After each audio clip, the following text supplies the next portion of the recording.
All right, everyone, welcome back to Breslov, Efrat here at Shira David, Baruch Hashem, another nice, beautiful Nate's Minyan.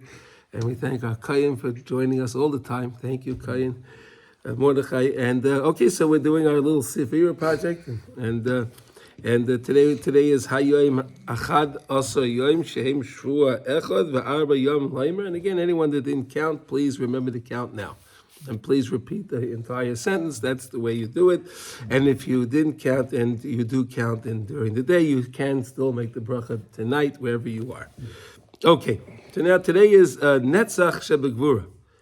Amazing, right? It's a very powerful day, right? You take Netzach, right, which is Moshe Rabbeinu, which is a victory, right?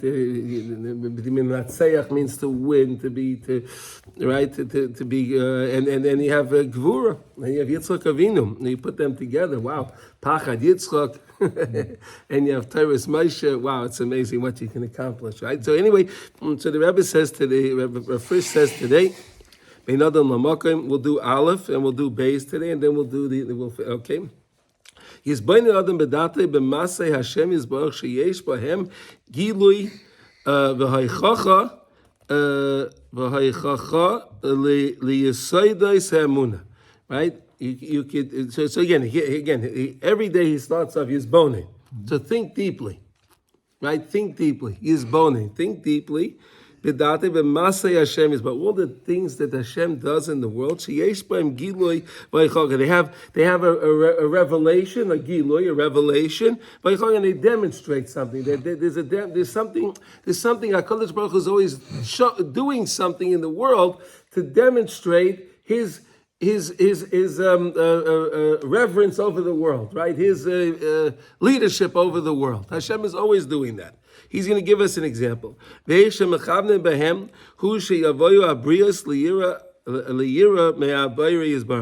all to bring the world, to bring the brias, all mankind, to bring mankind closer to HaKadosh Baruch Hu. That's what Hashem is trying to do. But again, the other problem is that there's so much noise on the other side, and people are not always being misbonen, so they're not thinking. That's one of the things, I think the biggest problem that we have today is we don't sit and we don't think. We don't think things through. We just hear something, right? Someone tells us something, right away you jump on it, right? And right, Chazal teach us, right? Siyag malachachma shtika, right? Siyag malachachma shtika. What's a sign of wisdom? Be quiet. Right, so you hear something, instead of just reacting, think. I think that's why I think Chazal was saying, again, be misbonen, what did you just hear? And then figure out how you want to reply, rather than just, presenting back your reply, right? Rabbi Nachman says it's easier for him to take to rectify thousands of people in Uman, that are souls that haven't been rectified, or I don't know what the word is, than it is for him to take the time to bring one person closer to God, like that's alive. Yeah. Because he can work with the soul directly. Yeah. See, when he works with a person alive, he has to work with the guf, the body. He has to convince the body. When he's working directly with the soul is in. Happy, yeah. The soul's in. They're speaking the same language. Yeah. They're speaking the same language, right? When you deal with people, you have to, again, like we said just now, you have to know how to present things. And right, we learned when you give the teichacha, right? You have to do it in a clever way. Right, like we said, the nasni reyach, right? Nerdi nasni reyach, right? In other words, you have to do it in the right way, so that way the teichacha that the person gives, that rebuke that they're giving, in a way that it leaves us a pleasant aroma, right? That it doesn't stir up, right? Okay. The libam kari lases vitzonis brach, so that the hearts can be like a lion, like it says, right? This gabe kari right? The first thing in the morning, get up in the morning like a lion. So here you go again, when you mizbainin all the time, all these things of the things that Hashem is doing in the world all the time, all the things that are going on, all the actions, like whenever you see there's an earthquake or there's this, that. I'll give you. Okay, I'd like to give you one example. Okay, did you ever hear the Kaf HaChaim? You heard of the Kaf HaChaim, right? You heard of the Kaf HaChaim, right? So you know when the Kaf HaChaim lived? He lived in the 20s. He lived in the 20s, and you know where he lived? He lived in Yerushalayim. Okay, this is going to take a second for the story. The Kaf HaChaim. Yeah, he wrote. He's from the Sephardi Rabbanim. Okay, and he wrote a beautiful parish on Shulchan Aruch that he worked tirelessly on for years and years and years. But let's listen what happened. So the story goes that there was one time, it was 1927, and he was in Jerusalem, and the Chaf Chaim learned on the third floor of a certain base medrash. Okay, he learned on the third floor on the base medrash. That floor was the Ezras Nashim, was the women's section, and it was also a library. So there was a base medrash, they had Svarim there. So he would sit there all the time, and he would write, and then he would just take out Svarim and write and write and write. That's all. That's what he did, day and day and day and day out, day and day out. In 1927, there was a tremendous earthquake. Do you know about that? You know there was a tremendous earthquake in Eretz Yisrael in 1927, and this is the way the Maisa goes. And this earthquake lasted, it started at the Yam HaMelech, and it went all the way through, it went to Yerushalayim. The earthquake lasted for over 20 minutes. Wow. 20 minutes. It was the worst earthquake. I think they said it was 6.5 on the Richter scale. Wow. 6.5. You can just imagine how bad it was. 20 minutes. Over 20 minutes. Listen, wait. So listen to what happened. Listen what happened. So he's sitting in his bed. He's sitting upstairs writing, and he's doing his thing. He's just in his own world. The building is shaking. The Sfarim cases are falling down, and the books are falling. He's just in his world. He's writing. He's doing his writing. All of a sudden he thinks for a second. There's a little boy I know that comes and learns on the ground floor, on the first floor. Every day. He's about 6 years old, and wait a minute, he's probably here, and he's probably terrified. So he closes his svarim, he closes his books, and he goes downstairs. And again, everything is shaking, everything's rumbling. I can't even imagine what that's like, right? I can't even imagine. But picture that the building is shaking. Right, the walls are all shaking, the staircase, everything's shaking, and he's going downstairs to find this little boy. He finds the little boy. The little boy is crying. The little boy is in tears. It's terrible. He takes the little boy and he tells him, "Don't worry, everything's going to be okay. I'll take you home to your parents. Don't worry." He hugs him. He caresses him. He assures him everything will be okay. After about 5 minutes, the little boy is okay, and he's in his arms, and he's okay. So what happened was they felt that the earthquake stopped. It was calm, and they went and he went to the front door. He went to the front door of the base medrash, and he opened the door to take the boy home, and he stopped because the staircase that was 2 stories wasn't there. He grabbed the mezuzah, the doorpost, and he grabbed the boy back. And he said, if I would have not taken this boy was going to run home. He would have ran out the door. But wait, let me tell you the end of the story. Wait, hold on. Well, I'll tell you why I'm telling you the story about what we're learning here. Okay? So what happened was, this little boy, after the thing, the rescue people came, they brought a ladder, he put the little boy on his back, and he climbed down the ladder with him, he brought him home, everything was fine. Now, who was this little boy? This little boy was Rabbi Avadia Yosef. Oh, wow. This little boy was Rabbi Avadia Yosef, that little boy that the Kaf HaChaim saved. But no, wait, listen to this, one second. Years later, the Kaf HaChaim passed away. But he didn't finish his work on Shulchan Aruch. He didn't finish his work. He had a few chapters still left. And his son, the Kaf HaChaim's son, wanted to print it, but he saw that his father didn't finish. And he was, how can I print a work that's not completed? But then again, where am I going to find somebody that knows Torah like my father knew, that understood all of Torah, all of the Zayah. He understood all of Halacha. He understood everything. Kala Torah Kula. He understood. Where am I going to find a person like that? So at that time, Rabbi Avad Yosef was about 30 years old. You can look this up. It's a fascinating story. I'm telling you, it's a fascinating story. He just became the chief rabbi. At 30? It was something like that. I don't remember. I just remember the story now. I don't remember exactly what it was. Around it, he was a young man. He was somewhere around 30, and he became a big rabbi at the time. So he approached. So the son of the Chaf HaChaim, Rabbi Yaakov, he approached the Rabbi Avad Yosef, and he said to him, "Would you please take on to finish the work of my father?"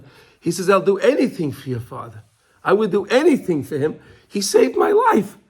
I'm only here today because he saved my life." And he did finish it.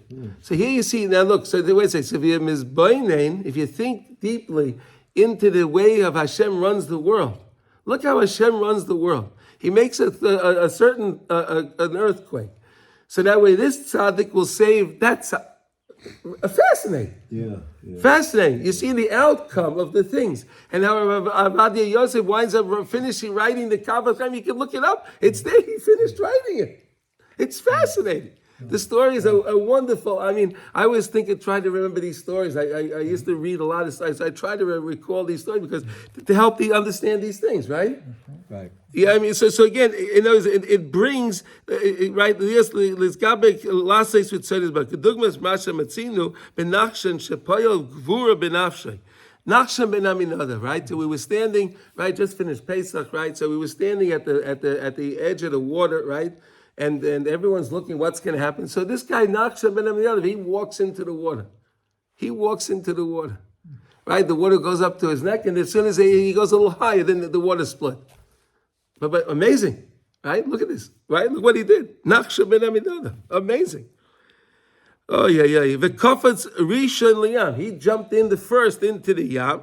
Okay. V'kol b'goydel hasagosai esemunas habayus, because he had such a hasaga, right?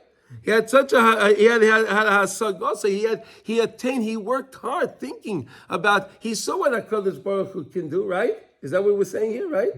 Right, he saw what the HaKadosh Baruch Hu do. He worked so hard on his emunah. Yosef gamu liyos mizbayne biyasodes emunah amizgalim boy.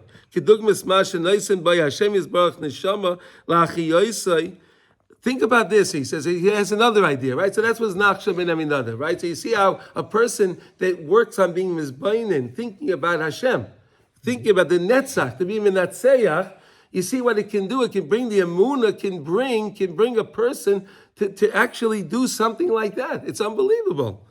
But then he says like this. He said, but now if you want to think something else, so think of Kizais Yosef Gam Liyos Mizbaynim B'Yisayidais HaEmunah Mizgalim Bay Kidugmas Masha Naisin Bay Hashem Yisbarach Neshama Lachi Yosef Ve'ein V'Koyach Shum Nivra Lasei Zais. How about Hashem gives us a neshama? Nobody can give you a neshama, right? Not the smartest guy in the world, not the scientists in the world, not the big professors in the world. No one can give you a neshama. No one can give them a neshama. So that's the greatest proof of HaKadosh Baruch Hu, because he gives us a neshama. So they're going to cry and they're going to say, no, it's this, it's that, there's no God, there's no... How are you alive? Who's keeping you what's keeping you ticking? Right? What's keeping the guy alive? Do we ever think of that? I did this morning. Oh, what? Wow. Well, these gases came together and exploded. Right. And that happened. Okay, so let's say that happened. Let's say that happened then. Well, how come I'm alive now? How are you alive today, sir? How are you? Right? No, it's right. In the morning, Modeh Ani. Yeah, Modani. V'zois yisoid amunish HaKadosh Baruch Hu Bayri Yomanig L'chol Avrum. That's the main thing. That HaKadosh Baruch Hu is the Bayri. He's the creator. Umanig. And he runs everything. Hashem is still running everything. He always ran everything. Always will run. He always will run everything. L'chol Avrum, all creations. Everything. Unbelievable, right? When we say in Kiddush, we say about the Yam V'chol Asher Bam, right? Why are we making Kiddush on Shabbos? We talk about on Kiddush, right? We say the Yam Suf and everything that's in there, right? Because that's another whole world. Right? The world under the sea, right? That's another whole world. There's a whole world going on there. Yeah. And Hashem runs that whole world.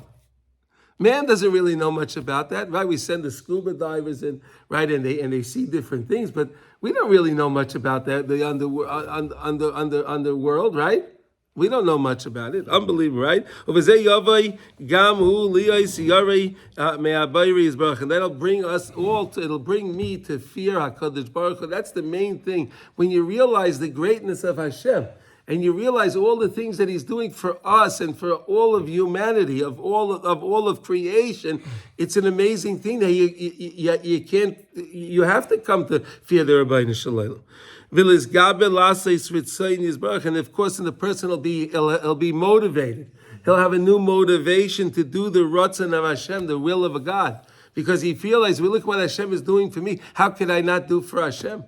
Right? Hashem is doing all these things for me and all of man, of humanity, of all man, of creation. How could I not do His will?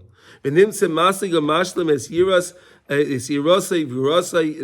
mashlim, you can be masi, you can attain, and you can fulfill, right? Masig umashlim, you can masiv, you can attain it, right? And mashlim, you can complete. Es yirosai ugvarosai ayadei is bainanusei be'emunas habayri is barach. And you can do that through the emunah of Hashem. So let's look at just Beis. I just want to see Beis. Oy ditein alibai ki letzarich heyoisai zeicha leparnosa bereva. If a person wants to have parnosa, right? We all want to have parnosa, right? We want to have our livelihood, right? We want to have a nice livelihood, right? We want to live good, right? Yesh loy lahasmid velishnoi la'atzma yes yitzaydes emunah. So you have to work on your emunah. You have to work on emunah. You have to work on increasing on increasing our emunah. V'yitein leneged einav es drashas chazal. And take to heart, take seriously what Chazal say. Where in Masechta Shabbos he brings it down, right? Right, and he says here, Shamru emuna zu seder zroyim. If you want to learn about emuna, learn about seder zroyim. How plant the laws of planting. Right, planting, arla, right, and all the different things of Shemitah. Learn the laws of planting because that'll help you with emunah. Why does he say that? That's why it's called emuna. Zroya, the whole idea of planting, the whole principle is emuna. He explains that.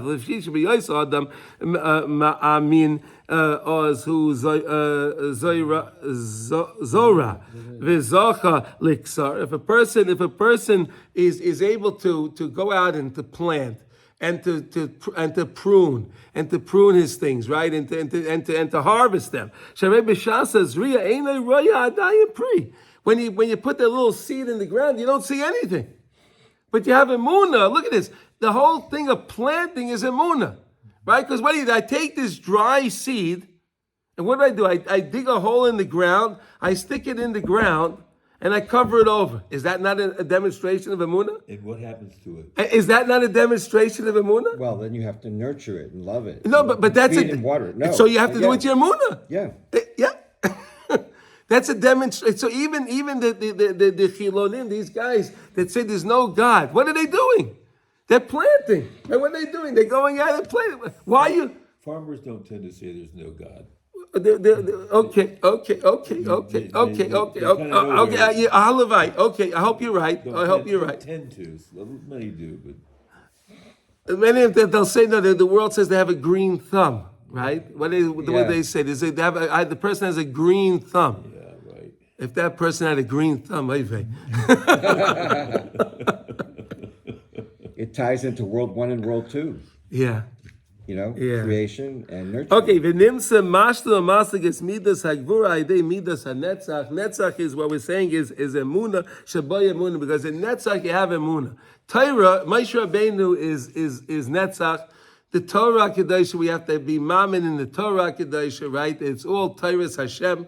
It's all Torah's Moshe, Torah's Hashem, and that's emuna. So here now we're learning how we could be mashlim the midah of netzach through Gevura, right? Netzach shebegvura. Netzach through true Gevura. So if I take out my emunah And I'm isbainin all the time. I think deeply. That's the main key, to think deeply. In the Ma'isa of HaKadosh Baruch Hu, when I see how Hashem is running the world in such an amazing way, so that can help me be closer to HaKadosh Baruch Hu and to be mashed in the midah of Netzach Shebegvura. Any questions on that? What's the definition? What's the Netzach? Netzach means to be victorious, to conquer.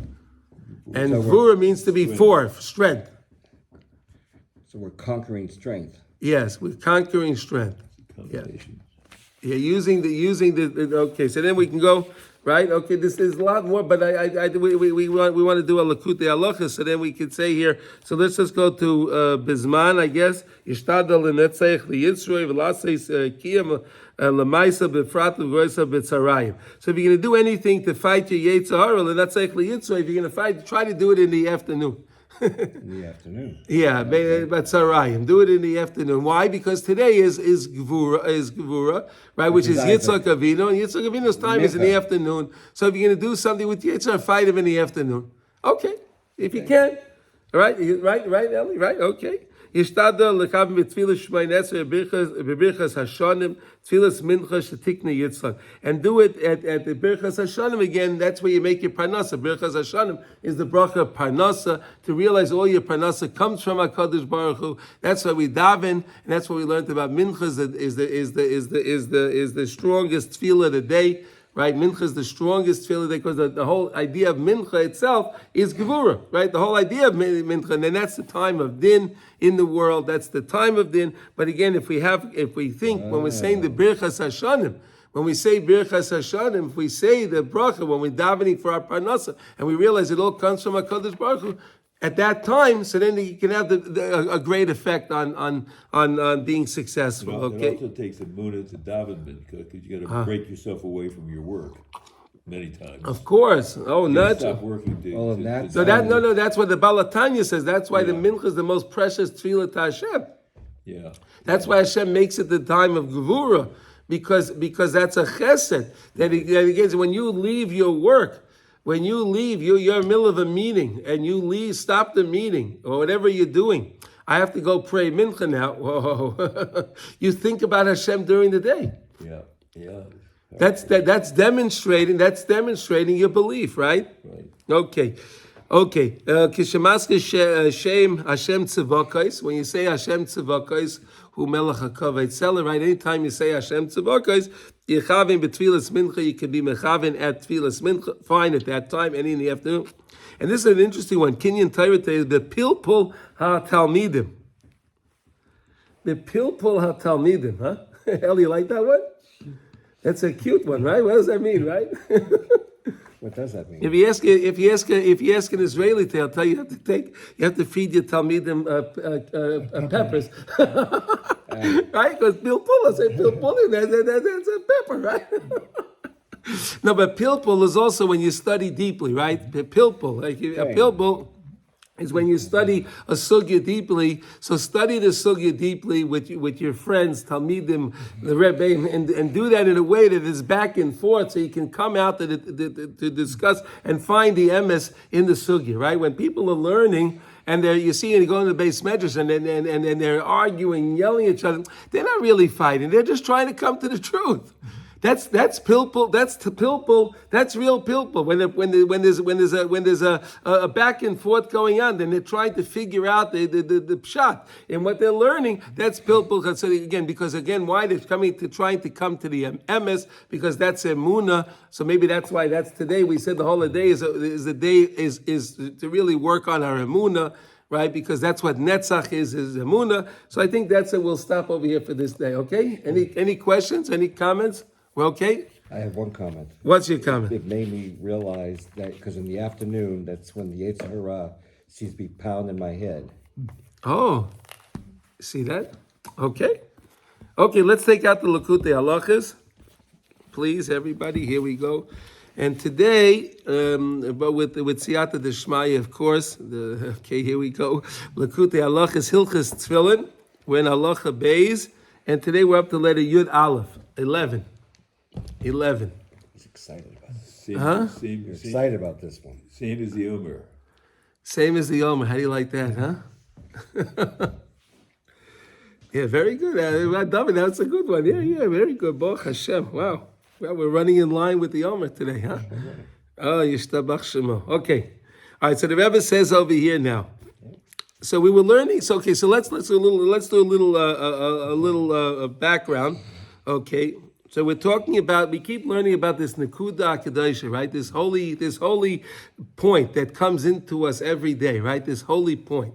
And we said that there are 3 points, right? There's the point of the tzaddik, and there's the point of the chaver, right? Between my learning with the tzaddik, my conversation with the tzaddik, the chaver, my friends, our conversation, and then again our speaking to Hashem, beinai vein koinai.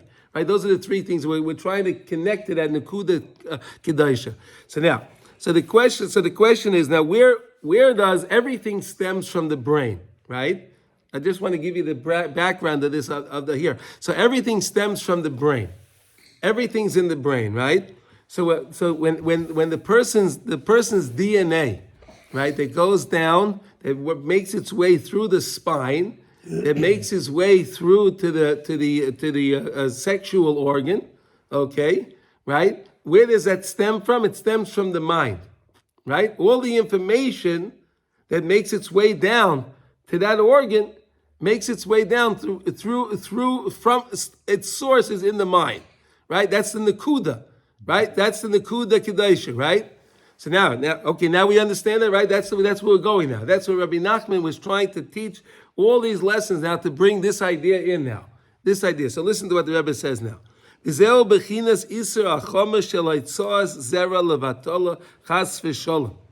in other words, we know that it's a tremendous sin to spill seed, to waste seed, right? To waste seed is a very, very, very big sin.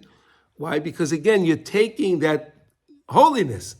What are you doing? You're taking all from the mind. You're taking everything from the mind and you're spilling it. You're just wasting it. That's really what's going on. Okay, now, al pi masha kosev le'el, shenekudas hashoira etzel abris shalom, he kivuya b'kedusha tamid. That really the let's see how we say this, the nekuda, this point, the tikkun, the point that shoira eitzel habris, that's with the midah of the bris. It's part of the bris shalom. Who kivua b'makayim kedusha tamid. It's coming from a very, very holy place. That's, in other words, all of the zera, all of the sperm is starts from a very, very, very holy place. Don't let it go out to the makom haklipos. Don't let it go out to the impurity, all of the impurity, the husks of impurity. Don't let it go. Don't let it go lamata in the place of the world where we have all of those shards that we learned about, right? That are there, that they want to take this, they want to get it because they want to bring it down. Ki im al yedei bechinas malchus peh, but rather through malchus, but through peh. What's malchus peh? The malchus peh we said is tefillah, davening. Watch what he says now. Kamesha kosav lel v'al kain, and therefore that this chesed that's miskala through the tefillah, right? Hatipa kedosha sheyotzes min hayesoid she bechinas ora nekuda kedosha. That tipa that goes out, that little drop that goes out from the sexual organ, okay? Where is it stemming from? It's stemming from that nekuda kedosha that came that morning. That came in that morning. That nekuda kedosha is imprinted in that droplet. It's fascinating. Okay. You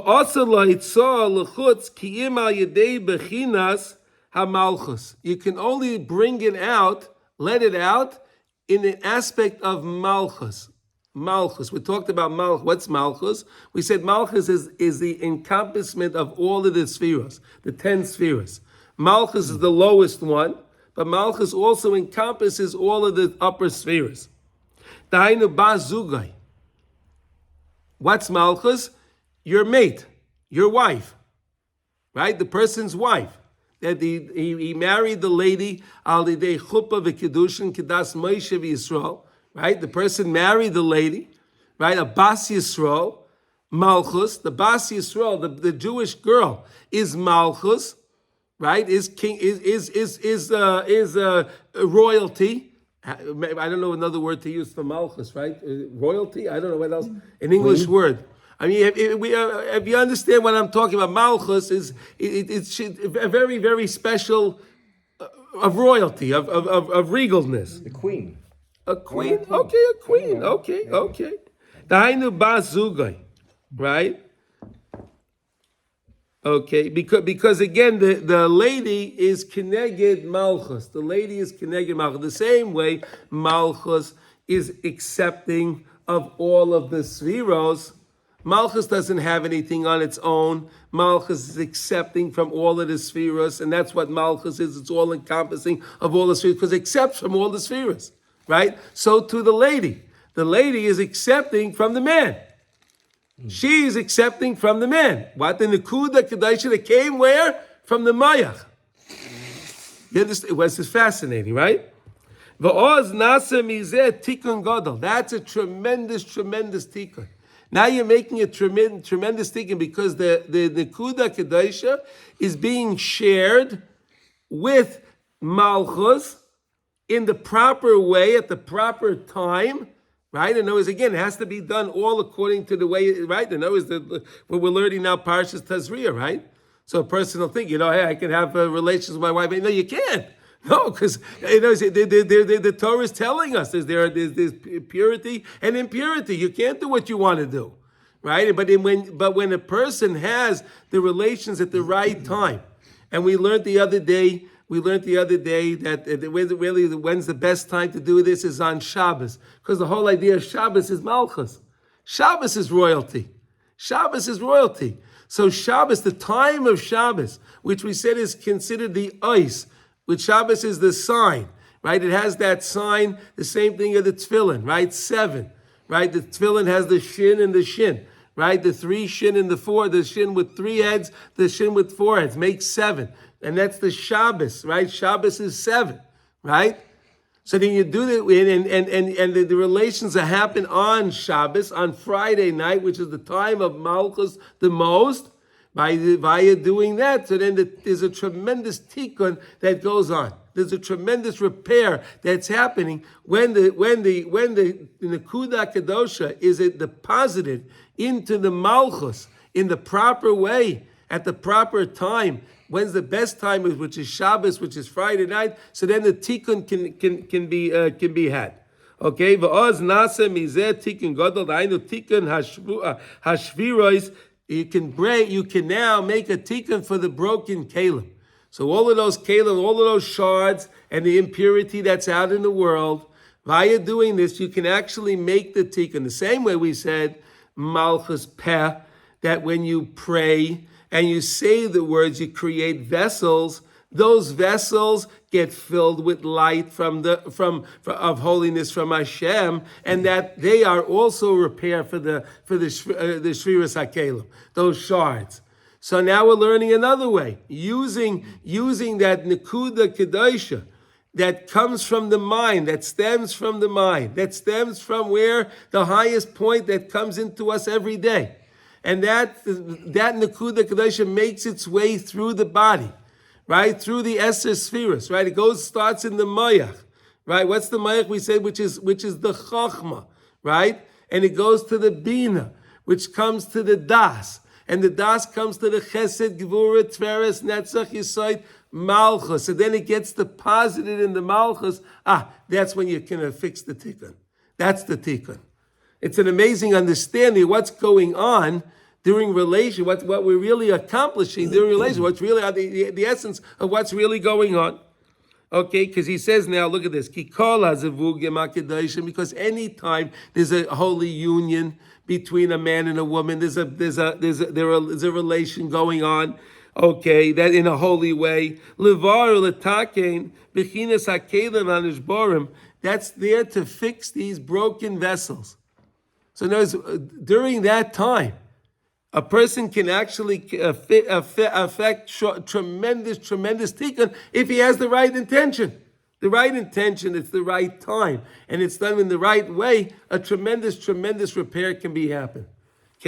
Okay, and he says over here again, and that's why the main zivug, the main time you have relations, is when on Shabbos. Sha'oz me'ira nekuda, because that time on Shabbos, that nekuda, that point of holiness is the most pronounced. Maybe I could use that word. You like that word, pronounced? It's the most pronounced on Shabbos. So I take the time that the nekuda and the kedusha is most pronounced, and I place my nekuda and the kedusha together with that, and bam, I have a tremendous tikkun that's done. Unbelievable. It's a fascinating understanding, and if just a few words, really what's going on in the whole makeup of everything. And that's why you see there's so much opposition on the other side, so much promiscuity, so much impurity, so much waste to see, because that's what they're trying to do. They get the biggest bang for their buck in this area. That's why there's so much emphasis in the world to have so much more impurity, because that's where they can cause the greatest effect, the greatest damage. They cause the greatest damage, and that's what we see, because look at the stakes here. They're very, very high. It does give them a little piece of something, though. It gives them a piece of what? Connection for the moment. Oh, okay. Connection to what? To the other side. To the other. Yeah. Okay. Yeah. I mean, they think of it man and woman. Okay. But it's, yeah. So now look what the Rebbe says now. Here, let's go take the words of Rav Nassan, okay? But if a person takes that seed, that spot, that seed that's coming from the Nekuda Kedosha, from the highest place, and he just spills it, Chas v'shalom. Nimsa shechas v'shalom mamshich ar nekuda shebi yesod lachutz. We said that our nekuda comes from the place of yesod, right? From the place of yesod in the olam atzilus, the highest world, in the sixth level. Sixth level, we said, right? Sasha said it was the sixth neighborhood, right? District, right? And that's yesod of the spheres, right? Okay. 6, because you have chachma. You have Chachma, Bina, Das, Chesed, Gevura, Tiferes, right? But if you do the lower ones, you do Chesed, Gevura, Tiferes, Netzach, Hoid, Yesod is number 6. You understand? The Hoid is number 6, right? In the spheres, is number 6. But it's okay, not wasting seed. Like sometimes you're not. I have to understand what this means, wasting seed, because sometimes when you are with your spouse in the proper way, there's not always a child. Or... No, that's fine. But however, you're still depositing the seed in the proper place. Yeah, right. There's not always conception. There's not always going to be a conception, of course. What's the benefit of having it in the proper place? Because you want to deposit the Nekuda Kedosha in the Malchus. Okay. The lady is the Malchus. Okay. So that's how you can help your wife. In other words, when a man is working on purifying himself and his thoughts, he can work on purifying the wife via having relationship with his wife at the right time. Okay? Does that make sense? Okay. Well, that's what I was missing. So. Okay, good. That's why we always say this is a chabura, and we can always discuss things. Okay, now. So then the person, what he's doing is nimsa shechas v'shalom mamshich ar nekuda shebi yesod lachutz. He sends it out. There's no vessel. It's going into when it's deposited in the malchus, like we said. I don't have to keep repeating it. When it's deposited in the malchus, so that's the kli. It's accepted. It has a home. It has a place to go. But if it just goes anywhere, there's no kli. It has nothing to do. It's just wasted. We should have this conversation when I was 17. It's as if he's destroyed the world. Because we know that every person is an olam katan. Every single person is his own world, is his own creation, his own world. So that means each one of these seeds is a world by itself. It has the potential, it has a potentiality. Thank you. To be another world. Okay, it has that, but it's not upon us for conception. That's not upon us. That's on Hashem. I have to do my part. If there's going to be a conception, there's going to be a conception. If there's not, that's Hashem's business. I did my part. I placed it in the Malchus. I placed it in the right place. It didn't just get squandered. Okay? Now, again, what is that now? That's an example of way the Kalim were broken during creation. When HaKadosh Baruch Hu created the world, again, we said they filled too much light, caused the shattering of the vessels, and then they came down. And now what I do is if the person is wasting the seed, he's further shattering more vessels. Rather than we're here to repair vessels, that's what we're here. We're here to make repairs. But then what the person winds up doing is, he winds up breaking more vessels, and he breaks more. There's more breakage. There's more breakage instead of more repair. Chas v'sholom. But don't worry, Reb Noson's not going to leave us. He's going to give us hope. There's a lot of hope. Don't worry. Well, that's why... No.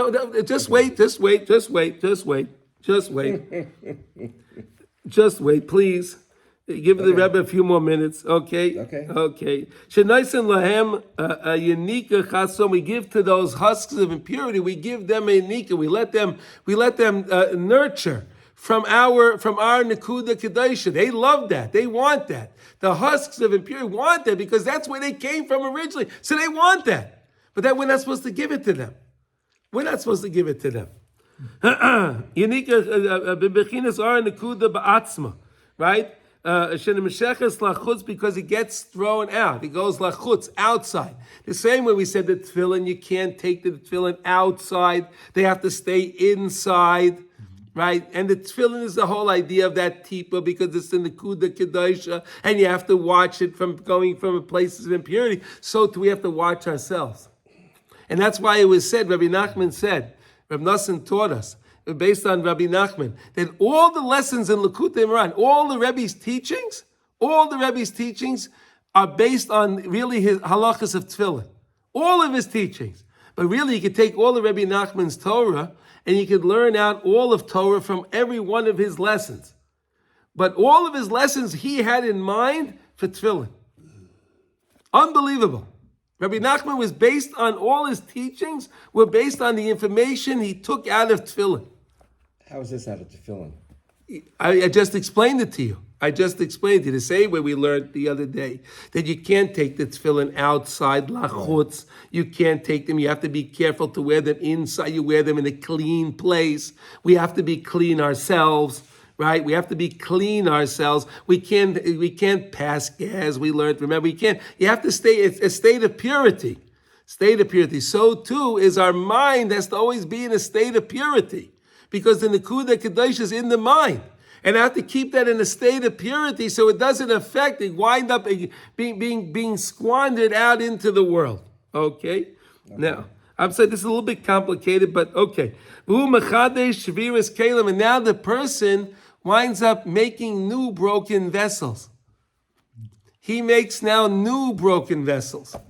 In other words, instead of making repair on the vessels that were broken and lifting them up, now the person winds up squandering the seed. He winds up taking the potentiality of the vessel and he breaks it. Before it has a chance to be anything, he breaks it. Chas v'sholom. Okay? Kamuva b'divrei b'kisvei Arizal, as it's brought in the Arizal's teachings in Eitz HaChaim in Shar Ches. Okay? V'loi it's not enough that he didn't make repair for the Kalim, which is what we're supposed to do. We're here to make repair on all of these vessels. That's what we're here to do. We're here to make repairs. This is the Olam HaTikun, right? We're in the world of repair. We have to make repair. We're all repair people. Right? Did you know that? We're all repair people. When we're doing the right way, we're making spiritual repairs. Look at that. We're all technicians. You see that? We're all technicians. Okay? But now he didn't fix those, but he broke more vessels. Because he took that Nekuda Kedosh and he just broke it, squandered it. He did something, he went the opposite, the exact opposite. He took that Ora Nekuda Kedosh Lachutz, he sent it outside, and he causes the vessels to break again. They'll be because there's no kli to take the vessel, to take the light. This is a big light. So when the person has relations in the right time, we said Shabbos, and he does it at the right time, the lady went to the mikveh and everything is proper, everything is good. So then the lady is a worthy vessel to accept the light. So then when they have relations and he puts the Ar Nekuda into the Malchus, so then there's a tikkun that happens. But if he just takes the seed and he squanders it, so what happens? Instead of fixing Caleb in the world, he winds up making new broken Caleb. And that's not what we're supposed to do. All right, based on the teaching of Rizal. Now he says, Valkin Amru. And that's why it said, Shu ki'ilu oikir mazolei. As if the person, he uprooted his mazel. Right? The person uprooted his mazel. They say if a person is very careful in Shmiras Einayim, right? If a person's very careful in what he sees, right? And a person's very careful with his relationships and the conversations he has, right? So that person will have a good parnasa. He'll have a good mazel. Because over here, when the person does this to the other thing and he breaks the kalim, it's as if he's oikir mazolei. He's breaking, he's uprooting. Oikir means to uproot, right? What do you say? Oikir? It means to uproot. He's uprooting. He's uprooting the mazel. Which is what? That's the tzinar shefa. The whole tzinar shefa, the whole pipeline of shefa from a bounty that comes from up on high, the bounty of blessing that comes from on high, is this tzinar, is this pipeline, this comes from that Ar Nekuda Kedosh. When the person keeps it pure, so then he has a good pipeline, there's no blockage, and then all of the bounty can come into the person's life. He gets everything he needs. It makes perfect sense. In other words, he has a direct connection with heaven, where heaven is where all the blessing comes from. So a person can think he's going to go do what he wants. He'll go to parties and he'll go do this and he'll be involved in whatever he wants to be involved. He'll have a lot of success. It's impossible. And if he does have success, he's having his success, but it's coming from the left side. No good will come from that. No good will come from that. He's going to get his money from the other side. The same way the nations of the world, they have their money. It doesn't come from the place of holiness. It doesn't come from a place of special, right? When it came by Avram Avinu, right? When it came to Efrat Achiti, right? Mm-hmm. Right? Avram Avinu, when he wanted to buy the Maras HaMapel, remember the Maras HaMapel belongs to Klal Yisrael. Doesn't belong to the Arabs. It's ours. Avram Avinu bought it for Sarah Imenu. He bought it for this. Why did he buy that? Because that's where Adam Arishan was buried, right? He gave 400 silver coins. Remember it said he gave 400 silver coins, right? Top price, right? They were perfect silver coins. They were shining. Rashi said they had a shine, they had a gleam to them. Ephron loved it. He wanted the Jewish money. He wanted our money shines. Our money it gleams, it glisters. Our money is beautiful. So that's why the Goyim always want Jewish money. They want our money because our money we get from holiness. Our money comes from the side of holiness. Our money comes from this tzina that we're learning. You understand? It comes from the pipeline of holiness from heaven. That's where our money comes from. It's shiny, it's delightful, it's wonderful. Then they take it, but then when it goes in their hand, it loses its shine. They take it from us. The same way, where did you see that? Blood. When it came in blood. Exactly. Perfect. Wow, amazing. Right? A Mitzri was had a glass in his hand. It was water, and then it turned to blood. Then he grabbed a glass of water from the Jew, and it turned to blood. But if he paid the Jew money, then he was able to drink water. What's water? Emunah, Torah. right? He paid money. He gave from his side, and the Jew was able to elevate his side, able to elevate it, so then it could turn it into water. So that's what we're learning. So if a person wants to have real success in his life, financial success, he has to work on his purity. We have to work on we have to work on the purity. That's where the true success comes from. That's where true success comes from. Okay, ki chas v'sholem oiker ha-nekuda, because he uproots the nekuda. He uproots that nekuda, that point, which the point is the pipeline. He uproots it. So then, how are you going to? There's no way to send it. There's no transportation means to transport the shefa from Shemayim down here. It needs a pipeline. That's why your wife is the source of your parnassa. Exactly. David, wow, you are. You're hot today. Well, I've been looking. No. That's why it says that the Isha is the bias, right? The Isha is the bias, the house. Right? The Isha is the bias, and that's the parnasa, based on the line. Because again, based on the man taking care of and doing what he's supposed to do with his purity, and then making the deposits in the Isha, so then that brings the bounty, keeps the pipeline going, and he has everything comes the way it's supposed to come. Unbelievable secrets here we're learning, right? Unbelievable secret. Unbelievable, right? Every couple needs to hear this. Every human being needs to know this. Every human being. That's what we're trying to do. We're trying to get the message out to the world. We're trying to get the message out to the world. Okay, anyway, listen. Shu ikar shayrish chiyusay. That's the ikar shayrish of his chiyah. That's his life. His life force comes from that place. Okay, v'al kedamu she'ein maya loy tshuva ki efshar loy lashuv. And then therefore Chazal say, you can do tshuva on all averos. Right? On all averos, a person can do tshuva. But when he spills seed, there's no tshuva on spilled seed. You know that, right? The rabbis teach us that, right?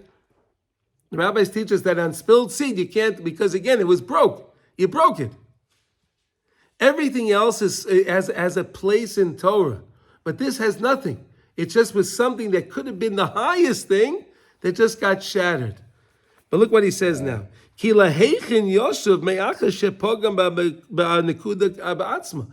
he going to return when he was pogrom in that pipeline itself, that pipeline of holiness? He broke the pipeline. So how are you going to make tshuva? He broke the pipeline. You broke the tracks. You broke the pipeline. You shattered it. It was broke. How are you going to do tshuva? But don't worry.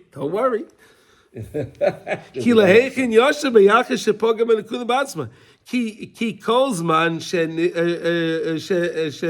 nishara hanekuda kayemes mayo tshuva. So long as he has the pipeline that's in line, everything's in order, and there's no cracks in the pipeline, there's no holes, it's not shattered at all. Everything is good. Everything's working good. So then he can do tshuva on anything else. See, any other aveira that a person does. Listen to this. This is the most fascinating thing. So long as the person maintains the pipeline with heaven, so anything he does wrong, he has a way to repair it because he has his connection to heaven. But if he broke the connection to heaven, how are you going to fix anything? You have no connection. You uprooted the connection to heaven. There's no connection. That's why Chazal say you can't make the repair. But wait a second. Okay. As if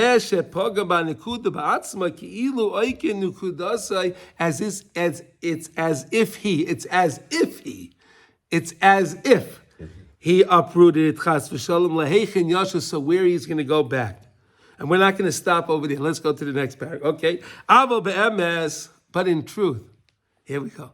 Words of salvation. You ready? Afal pichein ein dava oimed b'fnei tshuva. Nothing stands in the way of tshuva. Nothing. A person can do tshuva. Even Chazal, like it said to Acher, Elisha ben Avuya, right? Shuvu banim shuvu chutz me'acher. Right? Remember that story, right? Everyone can come back except for Acher. He can't come back.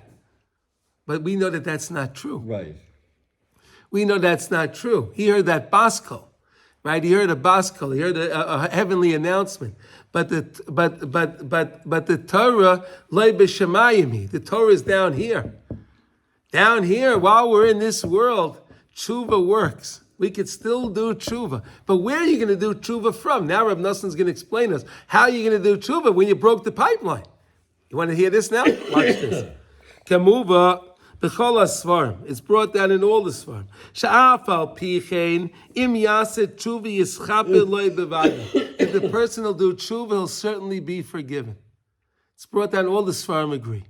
That even though they say you can't do tshuva, but if you do tshuva anyway, you say, I don't care, despite that, I'm going to do my tshuva anyway. Even though you see it's not going to work, I'm still going to do it, it's going to work.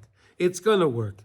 But a possibility, this possibility of tshuva, right? But this possibility of tshuva, his tshuva comes through the connection to the tzaddik. Wow, why the tzaddik? I need the tzaddik now. Why do I need the tzaddik? Watch. Shu bechinas nekuda haklolius. Because the tzaddik is the all-inclusive nekuda. The tzaddik includes all of us. We are all connected to the tzaddikim. We are all connected to that. We have a connection to the tzaddik. So I may not have my connection to heaven right now, but the tzaddik still has my back. If I believe in the tzaddikim, that's what we say in the Shmon Esrei, I have to believe in the tzaddikim. Now you understand why the bracha said that? Mishan viftach la tzaddikim. I have to believe in the how do you say tzaddikim? What's the word for the righteous? The righteous men, the tzaddikim, right? The ones who killed off the Yetzer Hara. The tzaddikim. I have to believe in the tzaddikim. Why? Because again, I may have broke my pipeline to Shemayim. But if I believe in the tzaddik, and the tzaddik's telling me I can do tshuva, and I believe that, so then he has a pipeline for me, so I can be connected to him, and then through him I can go back to Shemai, because he's connected to him. Every time we take the Torah out, we say they believed in Hashem and Moshe. Moshe, yes. Right together. Hashem and the tzaddik. Vayaminu b'Hashem u'be Moshe Avdei. We say that every morning before the Oz Yasher. Oh, right, yeah. We say in the Brit Shemay, we say that the Torah is correct and Moshe is correct and the Halachos, everything's correct. That's what we say. It's all kshay, right? But that's what you understand now. So there's, I may have broke my connection to heaven myself, but if I have my connection to the tzaddik, so then I can connect to Hashem through the tzaddik. You understand? That's why Mordechai, you were talking before about Rosh Hashanah, right? Going to the tzaddik. Is if I go to the tzaddik, so even if I may have broke my connection with heaven, but I believe in the tzaddik, and what's my greatest demonstration of believing in the tzaddik? I go to the tzaddik, right? Going to the tzaddik is my greatest demonstration that I believe in the tzaddik, or else why would I go? Why would the person go? It's like we go to Uman, right? Like Rabbi Kramer said, it's the Ukrainian Riviera, right? What he always says, right?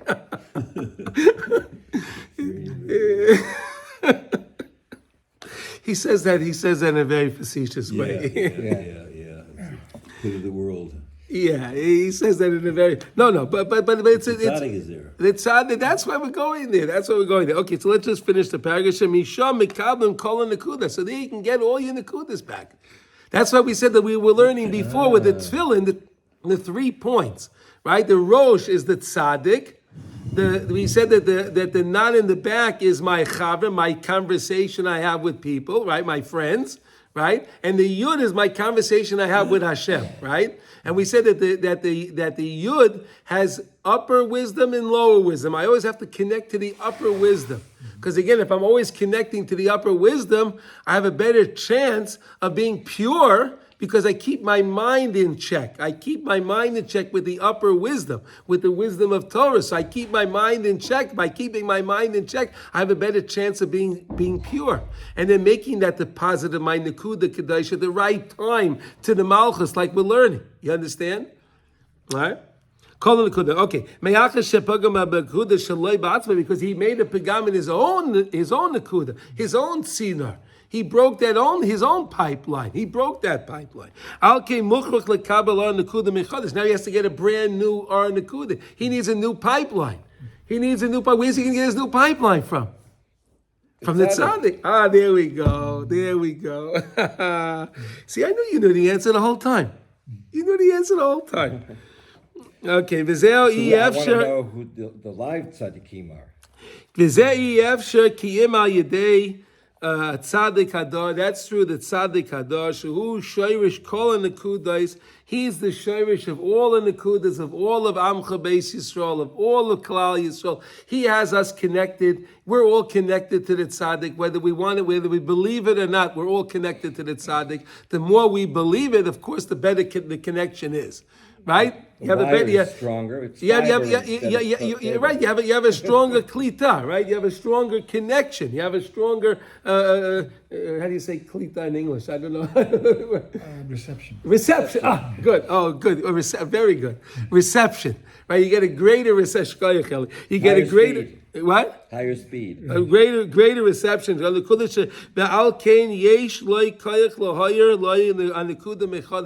therefore he has the way to relight, to make a new light, a new Ar Nakuda, new to that person that believes in the tzaddik. He'll set up a new pipeline for you. He'll make a new direct connection through his connection. He'll set you up a new connection. That's why the tzaddikim is so important, right? Kisham Shayrish Kulam, because that's the main point of all.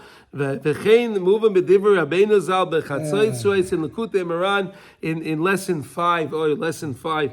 Lesson 5 is one of the most important lessons in Likutey Moharan. You know why? Because that's the lesson that Rabbi Nassim, when he came to Rabbi Nachman, Rabbi Nassim was having trouble davening. You know that? Yes. You know Rabbi Nassim was having trouble davening. Can you believe that? Rabbi Nassim was having trouble connecting to Hashem in his tefillah. And he was trying to find a tzaddik that would help him connect to Hashem in his tefillah. He went to the Kedushas Levi. You know that, right? He spent time at the Kedushas Levi. He loved the Kedushas Levi, right? But when he came to Rabbi Nachman sensed this Rabbi Nassim. He just came. He just happened to show up. Rabbi Nachman, wow, he said, I got a good one here. This is a good one. So the whole lesson 5 was only there to hook Rabbi Nassim. He taught that lesson. He didn't speak to Rav Nassim, but he knew already what Rav Nassim was looking for. And the whole lesson, we were learning that. Remember, we were learning lesson 5. That Rav Nachman, when Rav Nassim came to Rabbi Nachman the first time, he taught that lesson in order to hook him in. Because he knew that he's got a gem. He knew that he felt that Rav Nassim Mamish was a gem, and he taught. Okay, anyway, ala pasuk oizen shemas techachas adam. That's the okay on Mishlei that the oizen shemas, the ear hears the techachas chayim, right? The techacha of life. The rebuke. Okay, sheika tikon inyan zeh hu al yedei tzaddik hadar ayin sham. So the main thing comes from the tzaddik hadar. And I guess, should we stop over there or should we go a little further? No, Where are we? No, we need to. We could finish? A couple minutes. Really. We'll finish? We need to stop by 8, that's all. Oh, but I don't know if I can finish. Okay, what okay. time is it? Okay, fine. No, we just need to lower our voice by 8 o'clock. That's what he's saying. Oh. Well, we close that door. We'll close that door and our door. We'll have 2 mechitzas. That's the deal with the rabbis. No, Okay. but we have to. This is important to learn this. Okay, we'll whisper. Okay, and therefore, even that we're learning that really Chazal told us that really tshuva doesn't work when a person spills the seed and it's wasted because he broke more vessels and it doesn't work, right? Afal pichein yesh le takona. Im hu mischaret umischanen lifnei amakim baruch hu. If the person has remorse, he feels remorse for what he did. He realizes, wow, I didn't know what I was doing. I had no idea. No one taught me this. Right? I went to yeshiva. These wonderful schools that teach people nothing. Right? All these yeshiva, they teach them nothing. Right? They teach them. It's nice information, but they don't teach them how to live. Right? I mean, that's one of the amazing things I see here in Eretz Yisrael. The girls, I see that. I'm even seeing my granddaughters. They're in school. They teach them all about. They're learning about Hilchos Kashrus. They teach them, and things that make sense. things that they need to use in order to be successful. You know, unbelievable. But that's why the bracha is all here. That's Yisrael. Yeah. Okay, Mischanin Lifnei Hamokim, and we beseech Hashem and we beg Hashem to forgive us. Of course, HaKadosh Baruch Hu will forgive us. Of course, He'll forgive us if we have real charata, if we have real remorse, and we beseech to Rabbeinu Shalom in a true way. And we want to help come back. Kamuva, hine zehu rak chesed chinam lefanis ba. That's a free gift that Hashem gives us. It's a free gift that He gives us, that we could have remorse, and Hashem will forgive us. That's a free gift Hashem gives us.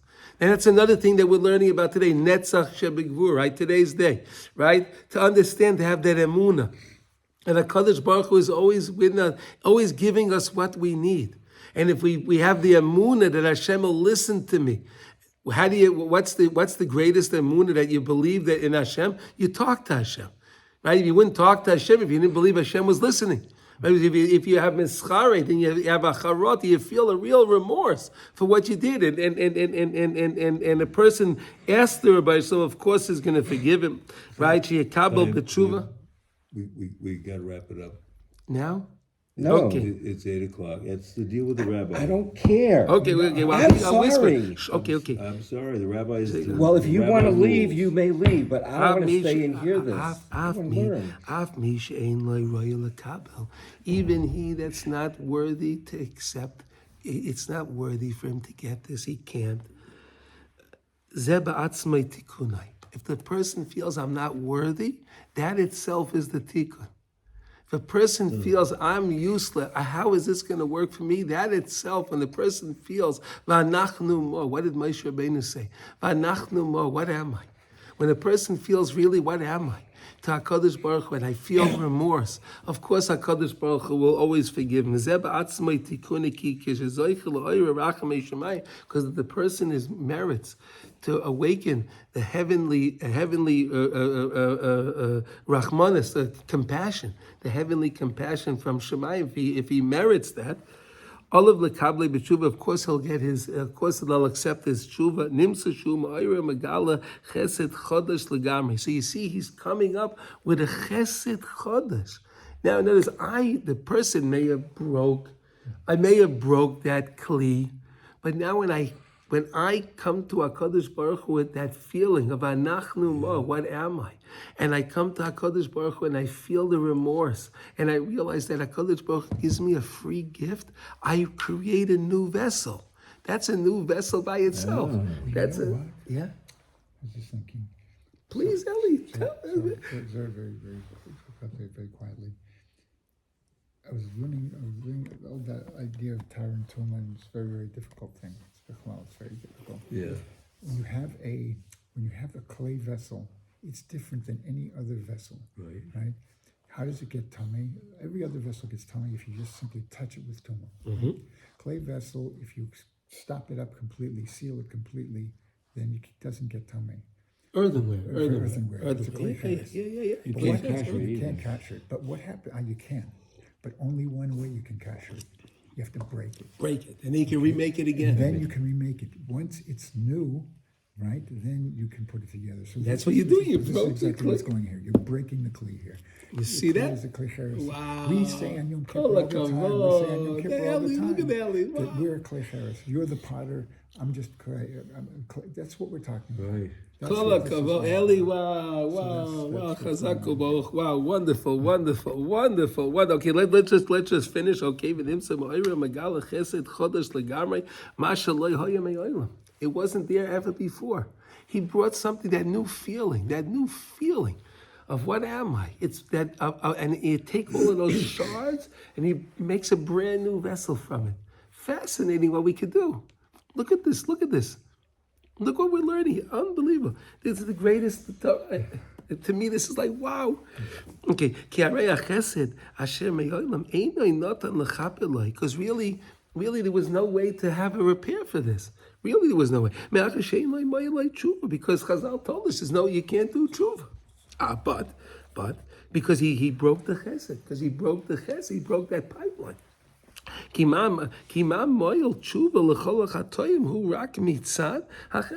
Tshuva comes because it's all chesed Hashem. But he broke the chesed. He broke it.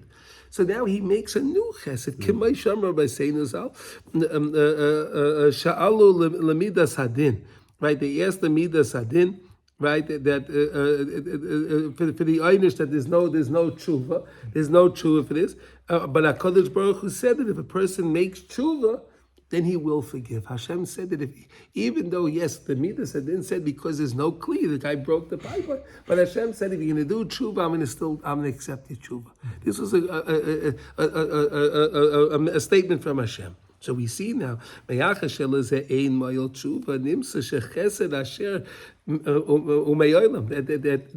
this chesed that was never in the world before, this chesed was never there. Who mechayev sheyoyel tshuva l'chol hachatayim. That chesed that was never in the world, that new chesed allows for all the chatayim that the person may have done, because he broke that original pipeline from the Aron and the Kudah Kedosha. But now he makes this new kli. So this new klei chesed, that new chesed that he made, that HaKadosh Baruch Hu will still forgive us, even though we made something that we weren't supposed to do, and it was impossible because I broke the line. But now this new klei, this new vessel that I created, this new vessel is the chesed, is a new pipeline that I can get forgiveness for all my sins. So you could take something that was impossible. Listen to this. You could take something that was impossible to repair, and you can work on it so much so that you can get repair for all sins through that very thing that was impossible to get repaired. It's sort of like all the things in the Gemara where it says that like the Kohen Gadol cannot marry a certain person. Yes, but it's chesed. But if he does marry her, it's legal. Yeah. God's got this. Yeah, no, it's very deep. And then why does it say by the relations? It's chesed who. Chesed who, right? We'll learn about that. We'll learn about that idea. Okay. Relates to this to me. Yeah. Okay, let's go.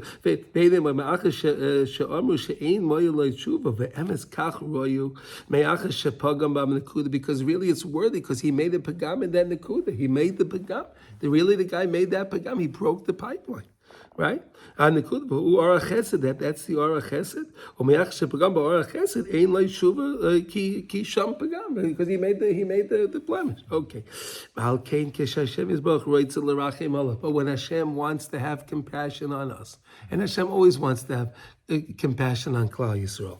Okay, who oisei my chesed chadash? He makes a brand new chesed. He gives us a new chesed, something new that it was never in. It was something brand new. He fashions a brand new chesed, and that's what it means. Hashem is a mechadesh betuvay b'chol yom tamid maaseh bereishis. Everything is new. Hashem makes new chasadim, new pipelines, new everything every single day. So never think you can't have a pipeline. If you believe in the tzaddik, that's the key. Believing in the tzaddikim. That tzaddik will give you the lifeline. Like they call that a lifeline. They give you that lifeline that you need in order to be able to do the tshuva, to come back to HaKadosh Baruch Hu, to make you a new chesed, that you can have a new pipeline. But in the interim, while you don't have it, you're working with the tzaddik's pipeline. You're working with him. He's keeping you connected. You understand? Once you make the tshuva, and then you make your new pipeline through this brand new chesed that was never in the world before.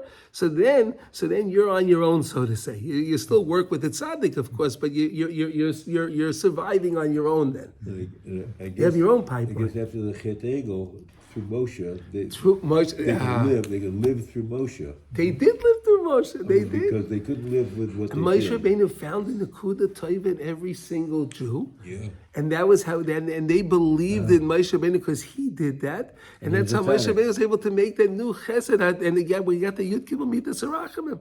Right? Hashem gave us the Yud Gimel Harachamim, and we're learning here is HaKadosh Baruch Hu's Rachmanis. It's all HaKadosh Baruch Hu's Rachmanis that he does that. Hashem kel rachum v'chanim. Right? Then we say the Yud Gimel Midas Harachamim. Hashem kel rachum v'chanim. Erech hapayim. What does it mean? He's slow to anger. Erech hapayim.